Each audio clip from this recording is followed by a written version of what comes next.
Well, good afternoon, everybody at Custer. I know I'm on just a couple of minutes early, so I'll just kind of wait, be quiet, which is a miracle for me. Um, and then we'll wait a few minutes for people to sign on, and then we'll get going with the lesson at 3 o'clock for the Custer B students. This is lesson number 5 coming on.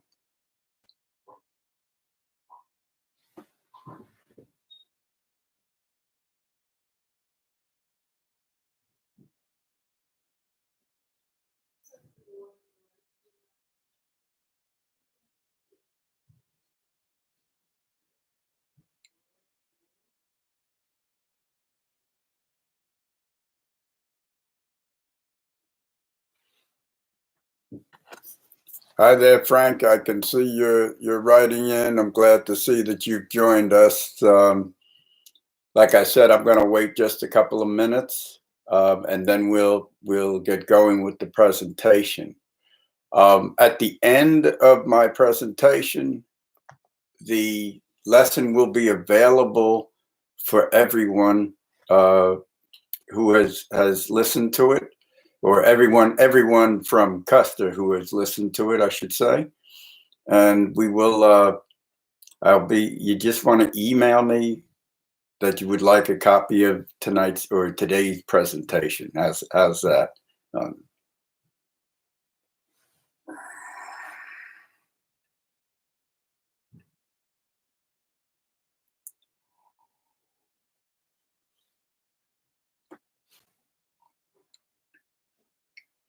So Frank, I just want to ask you, since you're on, did you get all your equipment built?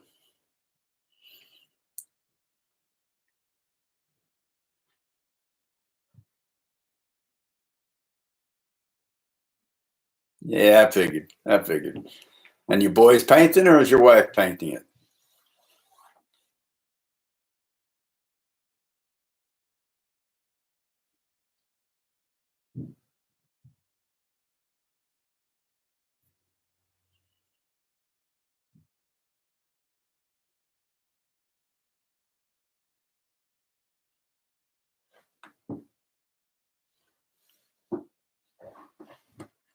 Just want to give a couple of minutes for everybody to get on there, get on and get acquainted with this. Apparently, you can actually text on this live chat. If you have questions, I do want to encourage you to go ahead and do so.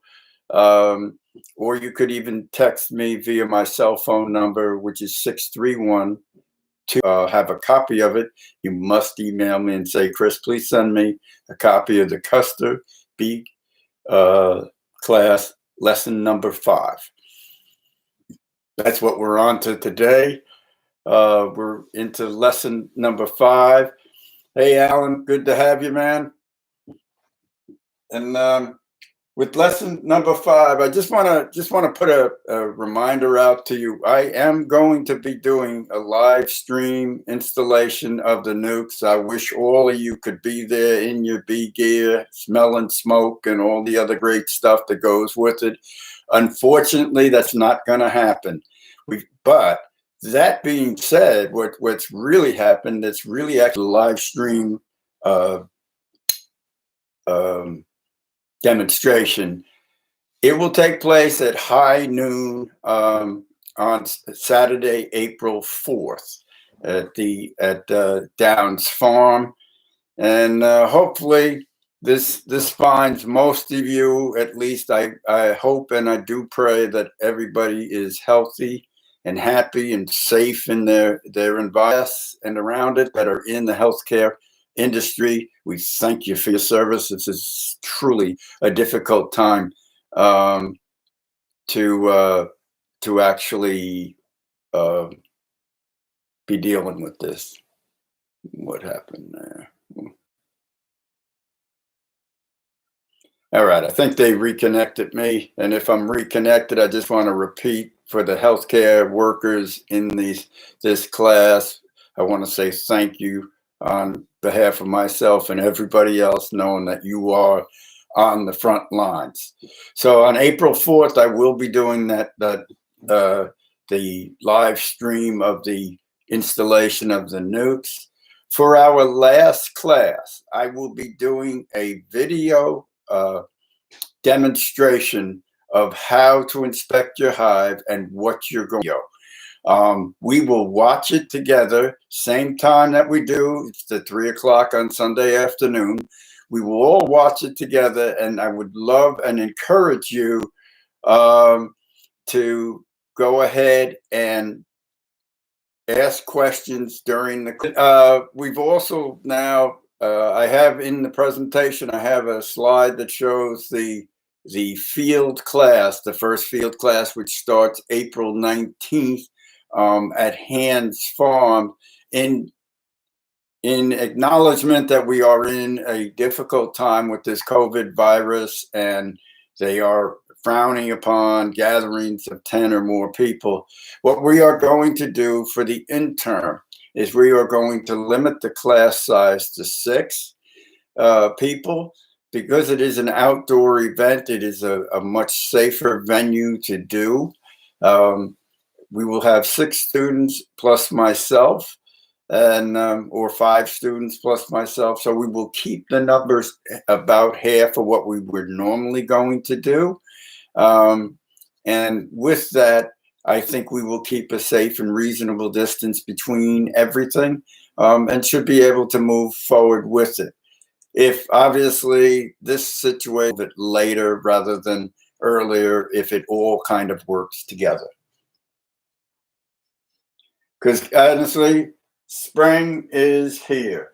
What I want you to start to really think about is getting ready for your bees, because I will post on Facebook and in Agway the exact arrival date of the nukes, and that will be approximately 1 week before they actually arrive. My expectation at this point is that they will come somewhere around the week of April 26th. That being said, I am talking to the breeder tomorrow to just kind of get an update, and we'll keep everybody in the loop with regard to that. I will put emails out to everybody that I have emails for. But guys, technology is a little bit ahead of me, and I really could use your help. If you get the information that the nukes are coming and somebody in your sphere is getting bees from me as well, just ask them, did you get the notification?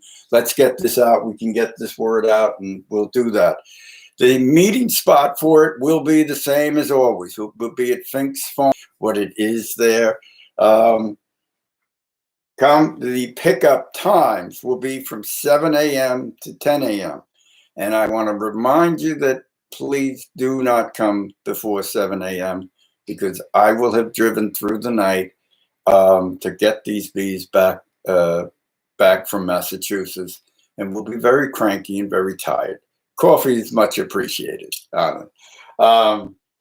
If you have your nuke order form, and this does not apply to most of you here at Custer because I've got you all in the register. This actually applies to most of the other people that are outside of the classes. If you had your nuke form, you would bring it. Please make sure, though, that you have your location set up already.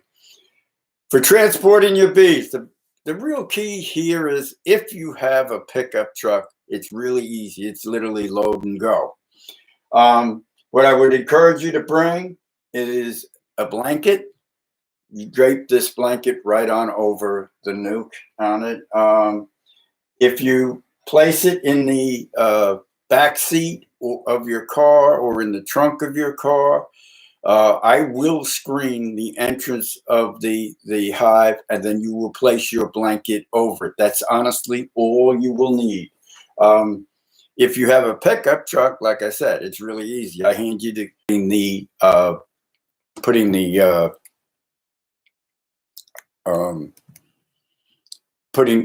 screen in is because we're up, and heat is your enemy in terms of beehive temperature on that. Be a minimum of 2, possibly 3 screws into the roof. The entrance, and like I said, sometimes we'll screen them. After you have brought your nuke from your house to your location, what I like to do, what I suggest to do, is you take this nuke. You can place it either on top of or right in front of the hive that you are going to place them into.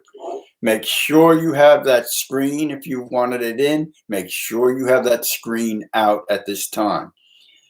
Step away from the nuke for a little while, because once they've got in place, they tend to get a little bit agitated for roughly 20 to 30 minutes. Side, guess what? I'm only going to put them in place, but I'm not going to actually put them in the hive today. It is not a rush in that way. If you can't get to putting them into their real hive, you have approximately a week before they really will be too big for the nuke that they're in. With regard to installation into the beehive, what you want to be able to do is remove up to 6 frames out of the hive. If you've got an 8-frame hive, then you only have 2 frames sitting inside that hive. They should be on the outer margins of the beehive.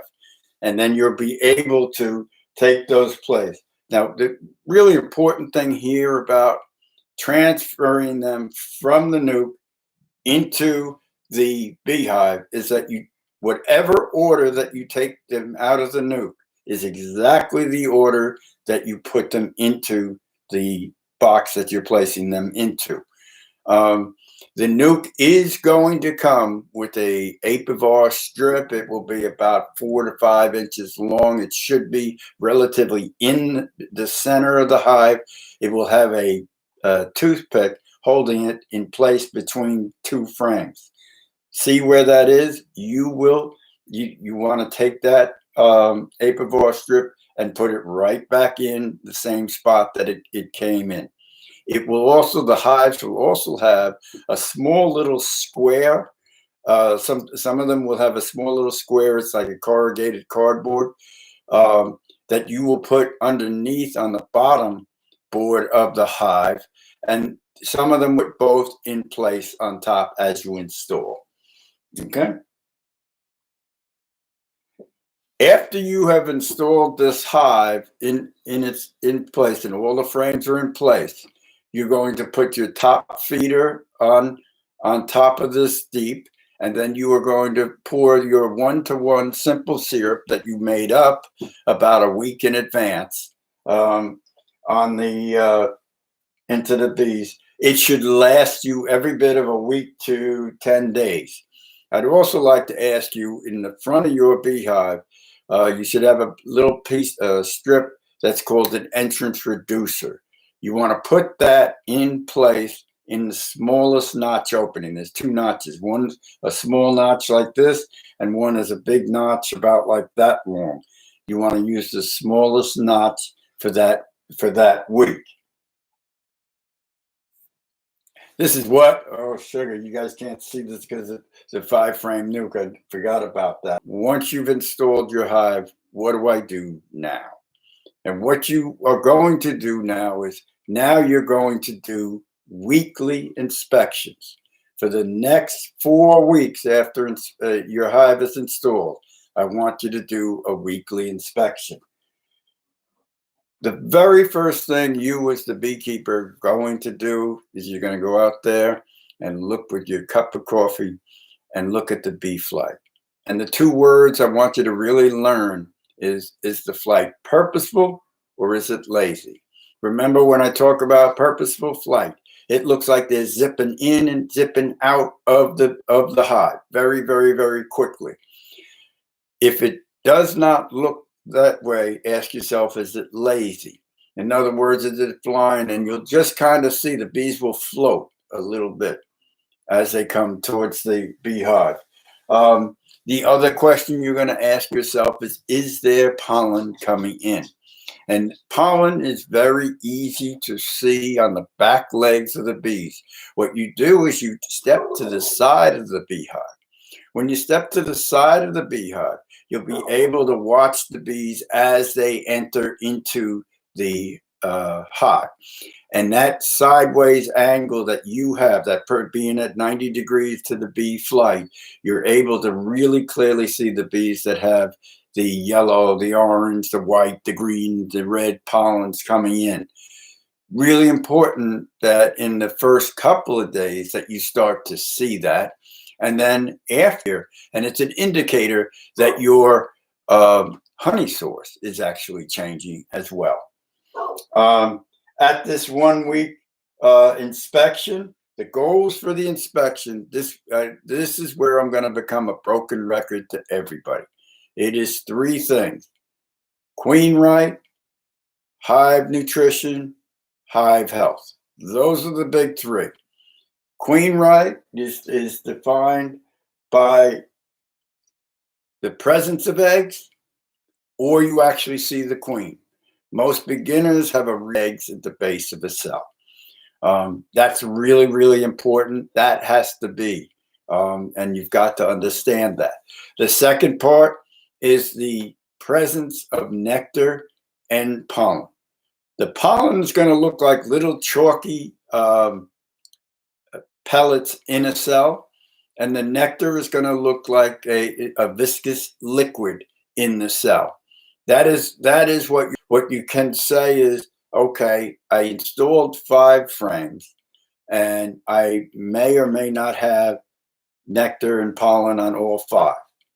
But as you evaluate and you look and I say, I've got the liquid, I've got that chalky thing he was talking about. Okay, that's in all those 5. But if you have it in even more, then you know you've made a gain in that beehive's growth in that week. Okay? Hive health, reference you back to, this thing. All right. I think I'm back now. I think my thing just said I lost connection. When we look at the hive health, it should look, which is 2 weeks after you now have installed them. This is going to be, again, we're going to go down that. In this case, in this second inspection that you do, this is going to be the first time that you're going to do an alcohol wash. I want to encourage you to actually look up on YouTube. There's very good, Cornell does a very good job of showing what an alcohol wash looks like to test for Varroa mites. Really, really important that you don't kill your queen. So please be aware that you really need to make sure that the brood frame, it's going to be on a brood frame that you are taking this alcohol wash sample from, that you do not have that queen on that frame, because if you roll her into that alcohol wash, she will die. Okay? But I want to encourage you to go ahead and look at that on YouTube. If any of you are taking the field class, I will demonstrate exactly how to do that particular wash. Real important for you to learn that, because that second inspection becomes your baseline of what is the presence of mites in my hive. My expectation would be that it will be quite low. In other words, two mites per 100 or even less. So this is one of the things that's going to be very important here is you are probably, as the beekeeper, going to need to add a second deep or a second super. Doesn't matter which one, that's your choice. But you are going to probably add something to that hive in week 3. What I like to use is a generic rule of thumb. Is I call it the 70% rule. And what that means is if bees are covering over the top bars or 70% of the uh, deep, then you could say I should be adding yet another box on top of that. Um, and once they get past that 70%, add a box on it. I do want to apologize. I see there's been a couple of comments that the broadband or whatever is kind of getting me in and out, which is why I want to, with the next class, I will go ahead and make an actual video prior to so that we can watch it together and then you can ask the questions live on that one. I get that. At this third inspection is where I want you, if you have some extra syrup, this is going to be the end of what you can actually feed your bees. I don't want you to keep feeding these bees ad nauseum. I want you to be able to go ahead, feed it out through the 3 weeks. At this point, you leave whatever's on. At your next inspection, which is your fourth inspection, you're going to take that feeder off. What I want to get through to you here is from May to July 4th, your bees are on what we call, I'm going to follow the longest day of the year, which is June 21st, but you're not going to see a change until just about July 4th. Now, with that of normal. What that means to you as the beekeepers, everything is going to kind of slide up and move forward just a little by monitoring your growing degree days. And you well understand that your day are increasing until June 21st. A word of caution is that the swarming instinct, which is, this is where bees reproduce. The swarming instinct is absolutely the strongest between about May 1st and about June 15th, something along that kind of range. In a year like this, we could see things move even as forward as the last week or the middle of April, which is right around the corner for us. So that can be, and it may be a problem for us, those of us that have bees that are overwintering. But for you that are keeping bees and just installed that nuke, you have to be mindful that you really do not want to crowd your hive in because you could create a swarming condition in your own beehive. So the rule of thumb I like to use is 70% fill with the bees in the super. If in 3 weeks' time you get there and you say, look, I've got bees across this thing, add a box. Don't hesitate. Add a box, create room for your bees on it. And I'm going to just use this kind of rule of thumb is anything west of Riverhead is every bit of 7 to 14 days ahead of us out here in Mattatuck. And the North Fork is about 5 to 7 days ahead of the South Fork. The last one, they're kind of the last ones to catch up with us is the South Fork. They're the latest, even in an early year. So this year, where we look like we will still be the last one to catch up with the rest of us. But if you've got bees from Riverhead westbound towards Nassau County, you could be easily a week ahead of me in Mattatuck. So your bee management strategy is really quite simple. First and foremost, you add room and you add boxes or supers from the time of installation until July 4th. And I use July 4th because you must understand that the population curve, what happens is that after July 4th, it just starts to slow down. It comes down all major honey flows on Long Island are effectively over as of July 4th. There is some uh, minor honey flows that are happening in July. In fact, actually, we're getting pockets of them in Flanders where something called Japanese knotweed, which is an invasive species, blooms quite strongly in July and August. It gives kind of this lemon, amber colored honey. I really actually don't like the flavor of this particular honey. It looks like it's a bakery grade honey, in my opinion, but it is a significant source of nectar and pollen for the bees, so I'll take it. Um, but for all intent and purposes, most of the honey flows are going to be gone, especially out here by Southold and Cutchogue and Mattatuck. We have some Japanese knotweed, but nothing of significance.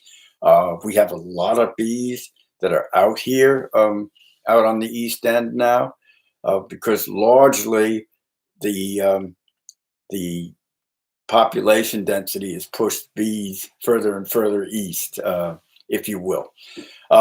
One website, mapping website, that what it maps is the foods, forage sources for your bees. Does not seem to include Long Island quite as much. They have some generic kind of mapping on that, which is a little bit frustrating to me, because I would have liked to have seen if they dialed us in a little bit better on it. One of the things I'd like you to understand is that from May to July is also the optimum time that your bees are going to do what we call draw out. That's where they're going to take that foundation that you put in with those bees and make it comb. This is really the optimal time from May to July. The other part about this is, I will tell you this. This is where you, the beekeeper, get set up a little bit. Okay. And what do I mean by that? This is from May to July. Your bees are truly on their best behavior. What that means is there's lots of flowers for the bees to feed on. There's lots of nectar, lots of pollen that's coming in. And the bees are really quite docile on the comb. They're quite docile to handle. And a lot of times, sometimes you, the beekeeper, do get a little bit challenged by the fact that these guys are easy and you, the beekeeper, start to relax.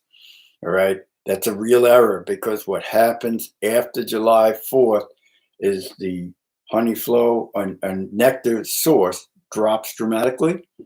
The second thing that drops dramatically is the quality of the pollen that you're going to have in the hive. Now, hear me on this one. The quality of the pollen dropping, many people get fooled because they're looking at their bees and they're saying they're bringing so much pollen in. I understand that.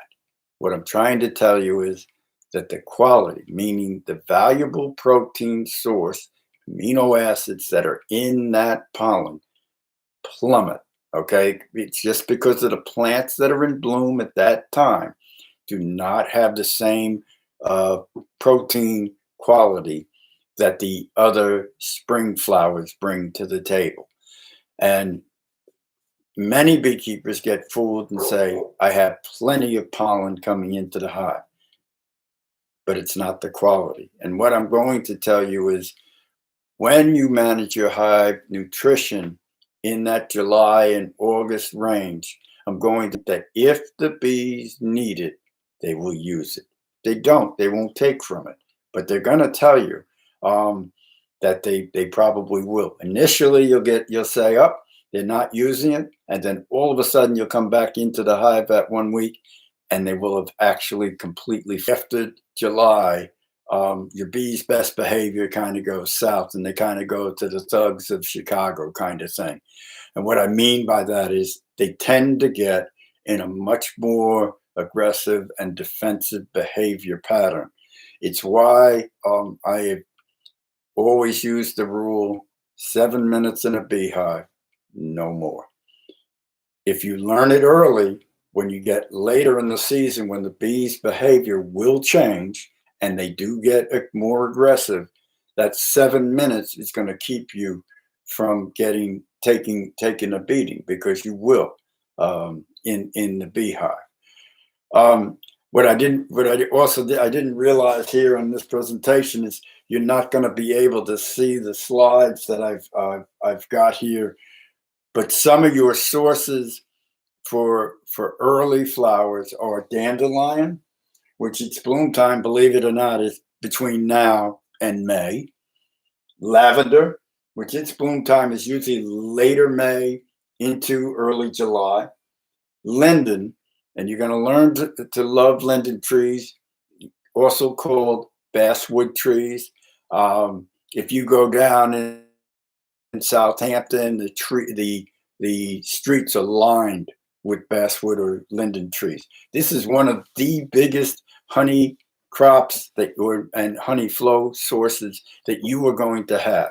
Another real nice source is black locust, but black locust is very finicky in terms of its yield. Some years it will yield lots of nectar, and some years it will not. It tends to be strongly biannual, and the other times I've had it where it's gone into bloom and the weather's rained for 5 days. So you effectively had no nectar or flying time for your bees. Another really good source of nectar and pollen for the bees is clover. Almost all the clovers bees will work, but the most valuable one to us out here is something called the white Dutch clover, and it's a small one that many people get on because it's the longest single honey plant. It will yield from literally in May to almost September, and it is valuable right on through then. And of course, I come to my favorite honey plant is called goldenrod. But goldenrod out here on Long Island, we have about 40 different species of goldenrod. And what is fascinating is not all goldenrods are equal.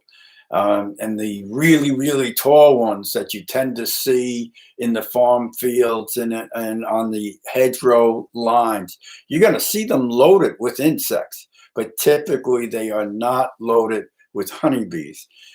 Typically, what you'll see is this Solidago sempervirens and this Solidago canandaicus, which is called a gray goldenrod. Both of those are considerably shorter, and their florets are quite a bit longer and more cylindrical than that tall one. The tall one tends to look like almost a pom-pom tree at the end of it. But the bees will work the two shorter cultivars that I talked to, and in certain areas on Long Island in Saginaw, a nice goldenrod there. And what's disappointing to me is I've got bees there in Calverton at the old Grumman plant, and I do not see them working the hundreds of acres of goldenrod that is there on that one. I want you to really enjoy the growth phase of your bees when they arrive and when they come on through, because that's going to give you a real confidence level of what to do when we get into the decline phase.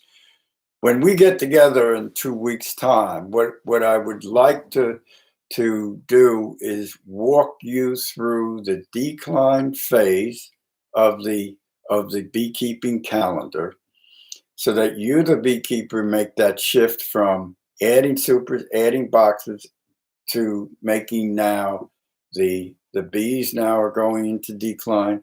They're starting to go into their fall senescence.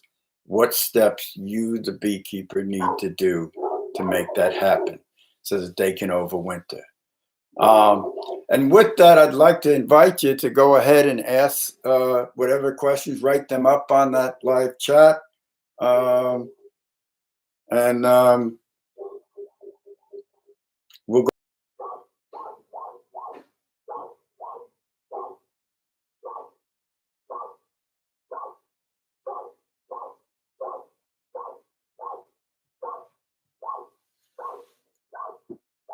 Did I put you all to sleep? Do you feed the bees pollen at any point?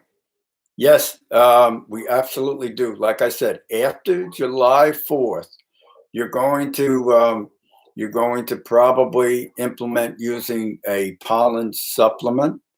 Um, and the pollen, what I have found is that the pollen supplements are way too big. They tend to be about kind of in this width, almost this kind of a rectangle about this big. That is too big. And the reason it's too big is what happens is small hive beetle loves to burrow and lay eggs, and then their little worms will get there. So what I have found is I use 1/3 the strip. So I put that strip on. The bees will feed through that quickly, and then I don't encourage or allow small hive beetle to propagate at that point in time. And Theo, I believe once this presentation is over, you can absolutely watch it again. But like I would say to you, please email me that you'd like a copy of today's presentation, and I will be happy to send the slide presentation.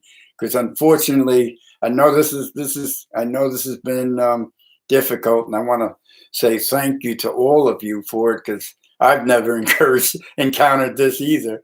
But on the slide presentation, I actually have pictures to match a lot of what we have been talking about here. Does anybody else have questions?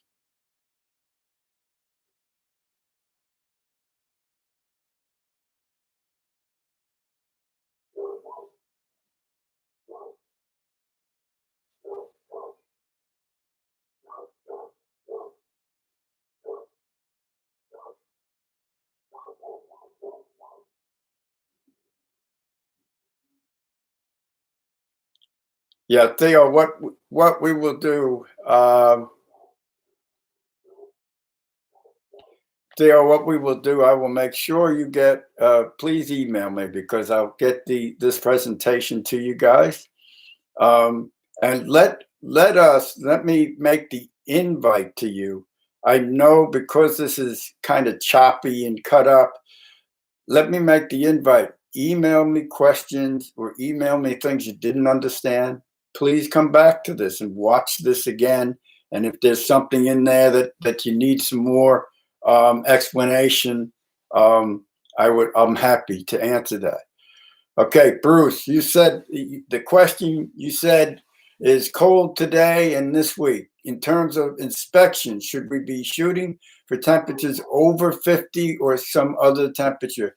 Bruce, you always want to be shooting for temperatures over 50 degrees. What the cold weather means to you, Bruce, what happens is Bruce is responding to the temperature, and that is absolutely correct. He understands that if you open a beehive in less than 50-degree weather, you could profoundly damage the hive, because bees lose the ability to fly at 50 degrees.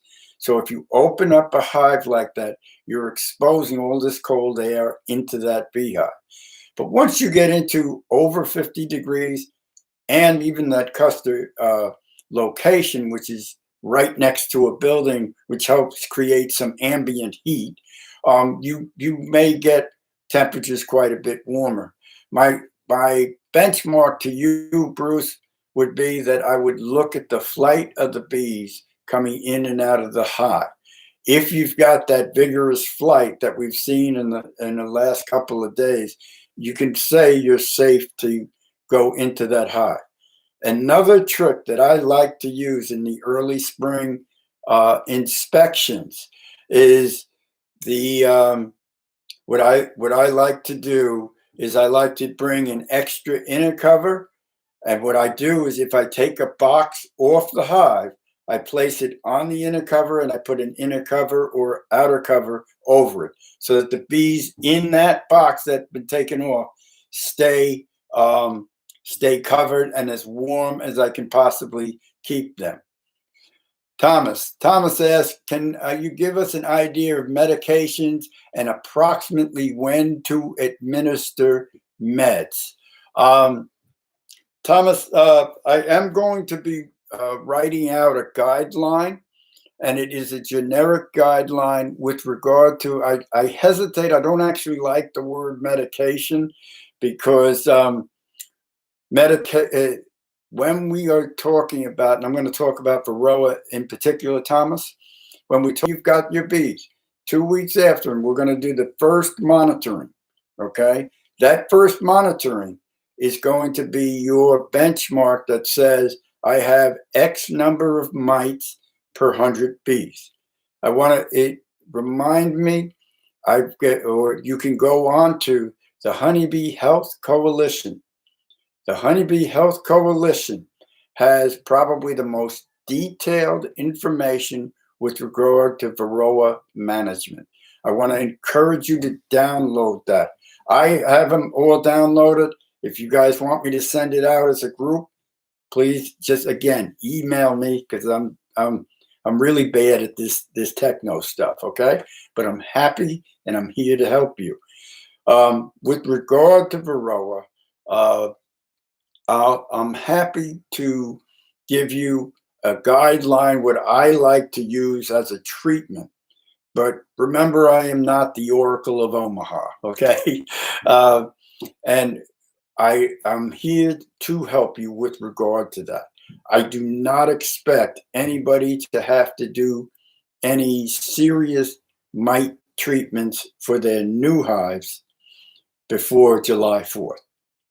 That being said, Bruce and the rest of the gang that has done the overwintered hives, you probably should have already treated at least once with oxalic acid. That said, what I also want to say, Thomas, because you did bring a good point here, is the second thing that you're going to think about with regard to pest monitoring treatment is small hive beetle. And what I like to do is, when I take honey supers off, or I get to that calendar date of right about July 1st, I start to install small hive beetle traps into the, and we talked about, we install them on the edge frames of the beehives in the uppermost box. Okay?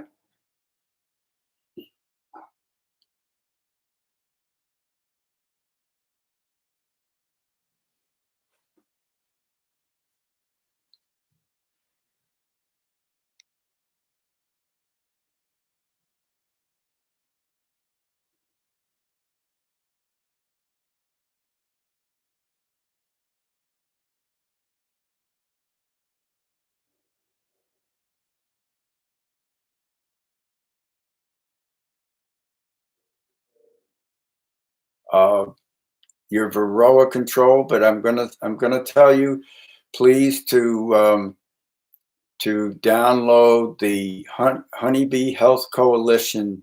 They have a whole Varroa management guideline.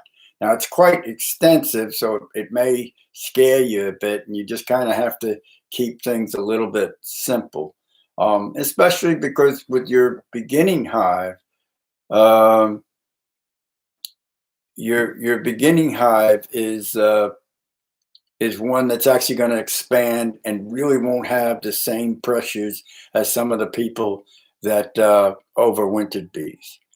Theo, to answer your question, who's my internet provider? It's Optima, and they suck.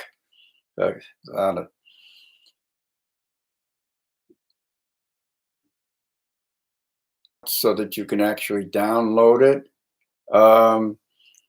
You can download the video and we'll watch it together, and then we'll go ahead and you'll be able to ask the questions that you need to ask. Let's keep in touch via email. This way, everybody, whatever kind of questions. Now, Anne sent a group email out.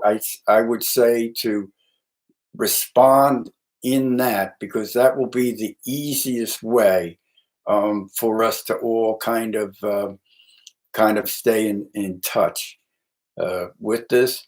We'll get through this. I'm not going to drop you. And The bees, like I said, are still scheduled towards the end of April, early May, which is the perfect time of year for them to arrive here. Um, and just make sure that on your end that you have all your equipment built, painted, and your hives are set up, ready to go at least a week before the bees arrive. And with that, I'm going to sign off. And Theo, I'm so sorry it kept bouncing in and out.